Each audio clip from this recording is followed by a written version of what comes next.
Hello, we're back. Modern Magic. that as well. So, what is this? This is a junkyard list. It does look like a pile of cards.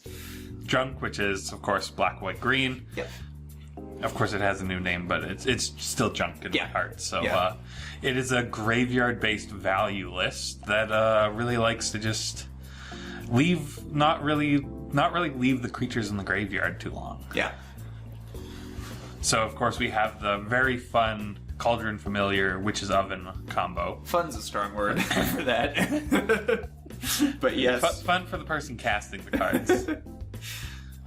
So since we're like kind of just dumping everything in the graveyard, of course, Cauldron Familiar bouncing back and forth, he kind of just does it himself and seemed like a good enough inclusion. And he gains us a little bit of life for the next card, which is quite relevant. Dark Confidant. Bobby.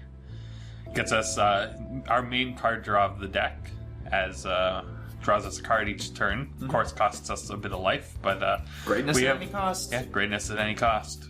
Few ways to gain some life back and just help stabilize them. And then we have the 4 Grim Flayer. So this is a 2-mana 2/2 with trample, and when he deals combat, you look at the top 3 cards of your library.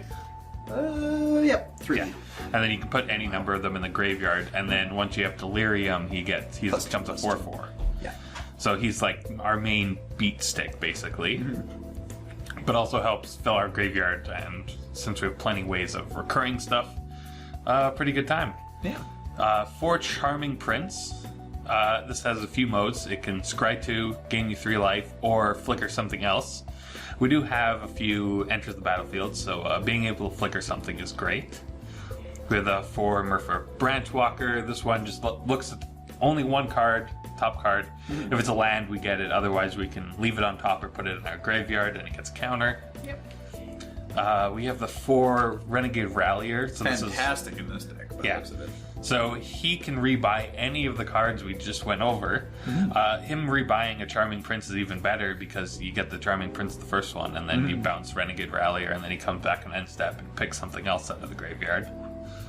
Yeah. So just solid. A lot of value there. Yeah. Then for the removal spells, we have 4 Fatal Push. Revolt, not too difficult in this deck to trigger. Definitely because not. we have Cauldron Familiar, and all our creatures are kind of on the smaller side anyway, so they're not long for the world in a lot of cases. Like, no one wants to leave Bob on the board. No.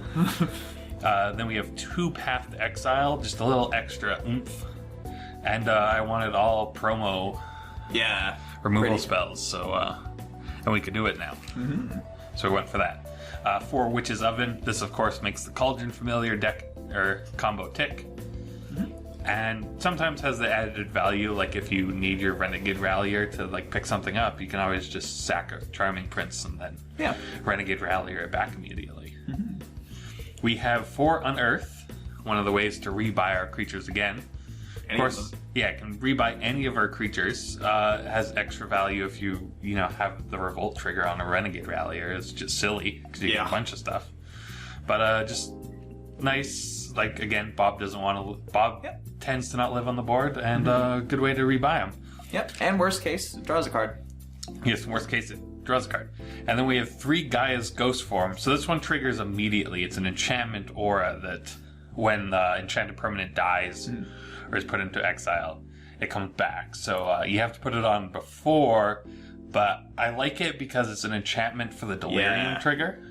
And you can revolt it back into play. And if you stick it on the Renegade Rallier when they kill it, it's like, oops. and then Renegade Rallier just picks up the ghost form on it, and shenanigans ensue. But that's pretty nutty. Yeah, so the enchantment for Delirium, artifact for Delirium help ensure that we can get him up to 4/4 as fast as possible. Then for lands, we have a lot of fetch lands because we're, again, trying to hit Delirium.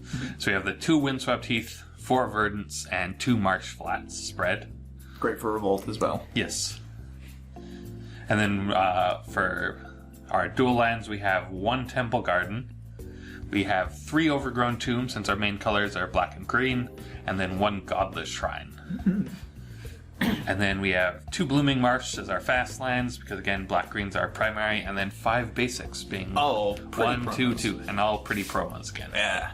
Which is, I think, swayed way more of our decisions than it ought to, but in this case, it seems fine. Yeah, in this case, it didn't, because, we only have 3 of each, and so sometimes you're like, do I run more basics? Do I run less basics? Yeah. Like, I should cut my forests down from 4 to 3 just so I can play the fancy ones. Yeah, pretty well. So excited to see this, and we'll see you back tomorrow, probably, for this matchup. Bye! Alright.